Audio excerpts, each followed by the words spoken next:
अगर आप हो मेरी तरह बहुत ज़्यादा आलसी और आपको समझ ही नहीं आता यार क्या क्या बनाएं क्या ना बनाएं, तो भाई आप ना एक काम करके ज़रूर रख सकते हो। चाहे कुछ भी बनाओ, आलू उबाल कर ना फ्रिज में रख दो बस।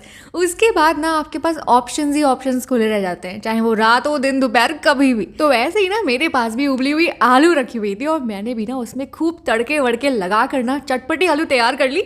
और उसके बाद ना मैंने यहाँ मैदा, थोड़ा सा अजवाइन, घी और पानी से ना डो बना लिया बढ़िया वाला। अब इसे ना एकदम लंबा लंबा सा ना बेल लिया और इसको बीच से कट कर लिया।